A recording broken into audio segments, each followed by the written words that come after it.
Hi friends, எல்லோரும் எப்படி இருக்கீங்க?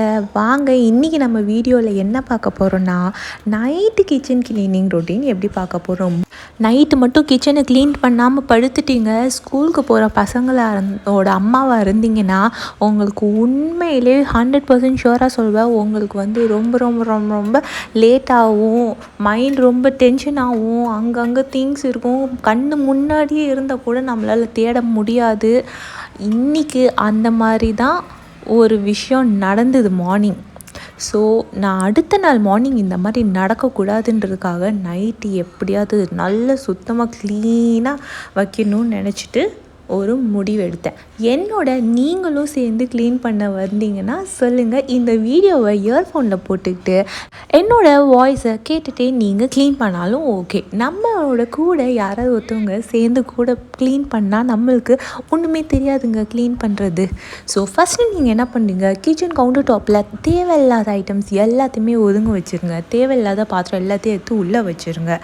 இங்கே பாருங்கள், இந்த பேப்பர் வந்து ட்ரே தேவையே இல்லை, அதை வந்து மேலே வச்சு அது ஒரு மெஸ்ஸியாக க்ரியேட் பண்ணுச்சு. இன்றைக்கி என்ன ஆச்சுன்னே தெரியல, காலையிலேருந்து பயங்கர டென்ஷன். டீ பாட்டிலில் உடச்சிட்டேன், அது வந்து ஸ்டவ்வில் தட்டி உடச்சிட்டேன்.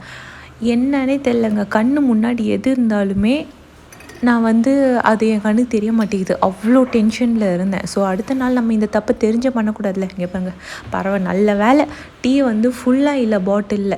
சரின்னு க்ளீன் பண்ணலான்னு கடற்கரைன்னு க்ளீன் பண்ணிகிட்டு இருந்தேன் பாருங்கள், அந்த டோர் கிட்டே இருக்க அந்த ஓட்டையில் ஃபுல்லாக அந்த டீ தூள் அங்கேயும் கொட்டிடுச்சு.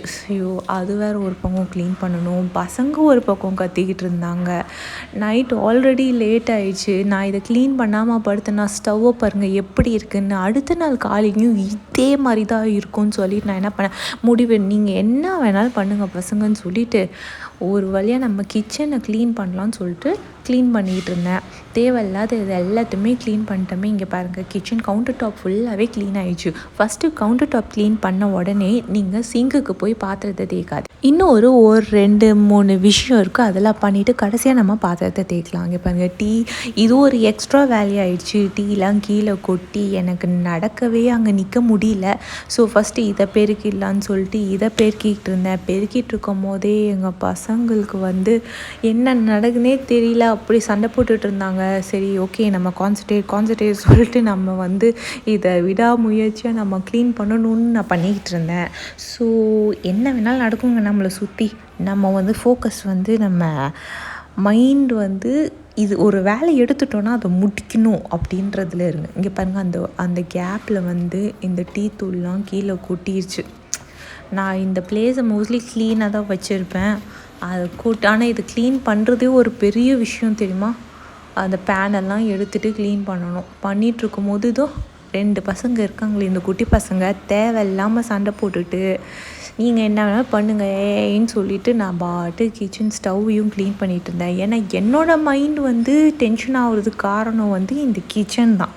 ஸோ இந்த கிச்சனை க்ளீன் பண்ணால் நான் ஆட்டோமேட்டிக்காக நான் அவங்க மேலே எரிஞ்சு விழாமல் நானே காமாக அவங்களுக்கு ஒரு சொல்யூஷன் கொடுப்பேன். இதுவும் இப்படி ஒரு மெஸ்ஸியாக இருந்துட்டு அவங்க பண்ணுறதையும் நான் போய் கேட்டுட்டு இருந்தேன்னா சத்தியமாக சொல்கிறேன், இங்கே பாருங்கள், இன்னும் சண்டை போட்டுட்டு தான் இருக்காங்க. பட் அவங்களுக்குள்ளே சால்வ் ஆகட்டும், நம்ம போய் இன்டர்ஃபியர் பண்ண வேணாம். ஏன்னா ஒவ்வொரு டைமும் நம்ம போய் இன்டர்ஃபியர் பண்ணாதான் ஒரு சொல்யூஷன் கொடுக்குற மாதிரி இருக்கும். ஸோ அவங்களுக்குள்ளேயே பேசி எதாவது கலந்து பண்ணிக்கோங்கன்னு நானும் விட்டுட்டேன். கடன்னு சொல்யூஷன் போட்டு இந்த ஸ்டவ் எல்லாம் தொடச்சி எடுத்துகிட்டு இருந்தேங்க. ஒவ்வொரு மார்னிங்கும் நீங்கள் உள்ளே என்ட்ரு ஆகும்போது கிச்சனில் ஸ்டவ் வந்து மெயினாக க்ளீனாக இருந்தாலே உங்கள் மைண்ட் வந்து அவ்வளோ ஃப்ரெஷ்ஷாக இருக்கும். ஸோ இன்னொரு காமெடி இந்த வீடியோவில் பாருங்கள், நான் எல்லாம் பர்னரையும் வந்து செட் பண்ணிகிட்டு இருந்தேன், எல்லாத்தையும் மாட்டிட்டேன். ஆக்சுவலி நம்ம மைண்டு பாருங்கள் எப்படி நம்மளை இது பண்ணுதுன்னு. ஒரு பர்னர் எங்கே காணோன்னு சொல்லிட்டு நான் தேடுறேன். நான் இப்போ தானே பார்த்தேன், 4மே கையில் வச்சுருந்தேனே, ஒரு பர்னரை காணுமே நான் தேடிக்கிட்டு இருக்கேன். ஆனால் அப்புறம் தான் தெரியுது இந்த பர்னரை இங்கே வச்சுருக்கேன். கண்ணு முன்னாடி வச்சுக்கிட்டே நான் அவ்வளோ நேரம் தேடுறேன். இந்த குட்டி பையனும் இங்கே வந்து நின்றுட்டு அழுதுட்டு இருந்தார். அவரையும் பார்த்துட்டு நம்ம மைண்டு எப்படி நம்மளை இது ஆக்குது பாருங்கள், ஆப்சண்ட் ஆக்குது. நம்ம வந்து ப்ரெசண்ட்டுக்கு வரணும்னா நம்ம மைண்டை வந்து கிளியராக வைக்கணும், நம்ம சுற்றி இருக்க பிளேஸை கிளியராக வைக்கணும். இவர் கீழே நிற்க மாட்டேன், நீ என்னை தூக்கு அப்படின்னு சொல்லிட்டு இருந்தார். தூக்கி வச்சுட்டு எங்கேருந்து நம்ம பாத்திரத்தை தேய்க்குது, திரும்ப இதுக்கு ஒரு தனியாக ஒரு டைமை வேற ஒதுக்கணும். என்ன பண்ணேன், சரி சண்டை போடுறீங்களா, போய் நீ வந்து என்ன பண்ணு, டிவி பாரு அப்படின்னு சொல்லிட்டு ஏபிசிடி அவருக்கு ரொம்ப பிடிக்கும், ஏபிசி போட வச்சுட்டு திரும்ப ஆஸ் யூஷுவல் கண்டினியூ பண்ணேன். விடாமுயற்சியாக பண்ணிடலான்னு சொல்லிட்டு ஸ்டவ்வில் இருக்குது எல்லாத்தையுமே க்ளீனாக மாட்டிட்டேன். குட்டி பசங்க இல்லாத வீட்னா கூட பரவாயில்லைங்க, ஒரு பெரிய ஒரு மெச்சூரான ஏஜ் வந்துட்டாங்க, ஒரு 9th 10th வந்தால் கூட நம்ம ஓகே நம்மளோட வேலையை வந்து நம்ம காமாக பண்ணிக்கலாம். பட் இந்த டைம் வந்து கொஞ்சம் ட்ராஜடியான ஒரு சுச்சுவேஷன் தான் இருக்கும். பட் இதுவும் கடந்து போகும், இதையும் நம்ம என்ஜாய் பண்ணணும்.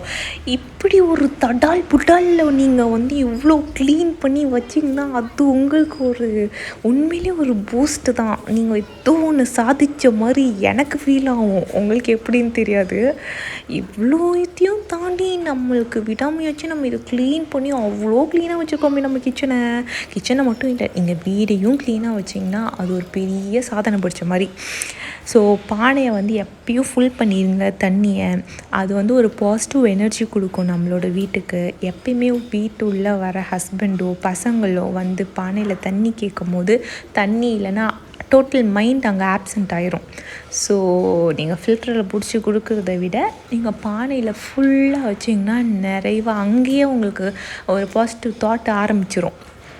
ஸோ நெக்ஸ்ட் இது இப்போ வந்து என்னென்னா, பசங்களோட பால் டப்பாலாம் இருந்துச்சுங்கன்னா ஒரு நாள் விட்டு ஒரு நாள் ஸ்டெர்லைஸ் பண்ணிடுங்க. ஸ்டெர்லைஸ் பண்ணாமல் கொடுக்காதீங்க பசங்களுக்கு, அதில் வந்து நிறைய பாக்டீரியாஸ் ஃபார்ம் ஆகும். எதுக்கு? ஸோ ஸ்டெர்லைஸ் பண்ணி தான் ஆகணும். பருப்பு மீதி இருந்தது லஞ்சுக்கு, ஆக்சுவலி முன்னே எனக்கு தெரியாது, எங்களோட மாமியார் அத்தை தான் சொல்லி தந்தாங்க. இந்த மாதிரி பருப்பு வந்து மீதிச்சுன்னா அதை வந்து சூடு பண்ணி எடுத்து வச்சிடணும், நைட்டு நல்லா கொதிக்க வச்சு எடுத்து வச்சிடணும். அடுத்த நாள் அதை வந்து தாளித்து சாம்பாராக மாற்றிடுன்னு. செம்ம ஐடியா இருக்கே, சூப்பர் அத்தை அப்படின்னு சொன்னேன் நான். ஓகே, அதனால் அதை தான் ஃபாலோ பண்ணுறேன். எங்கள் அத்தையை பொறுத்த வரைக்கும் ஃபுட்டை வந்து வேஸ்ட் பண்ணக்கூடாது. ஸோ அப்படியே 1-2 கருவேப்பிலை, ஒரு சின்ன வெங்காயம், தக்காளி அந்த மாதிரி வேஸ்ட் ஆனால் கூட அதை போய் மாட்டுக்கு போட்டுருவாங்க. ஸோ நானும் அந்த பழக்கத்தை பண்ணணும்னு ட்ரை பண்ணுவேன், முடிஞ்ச அளவுக்கு ஒரு சில நாள் பண்ணுவேன். ஸோ இது தொடர்ச்சியாக பண்ணணும்னு நான் ட்ரை பண்ணுறேன். இது ஒரு சின்ன டிப் நீங்கள் எடுத்துக்கோங்க.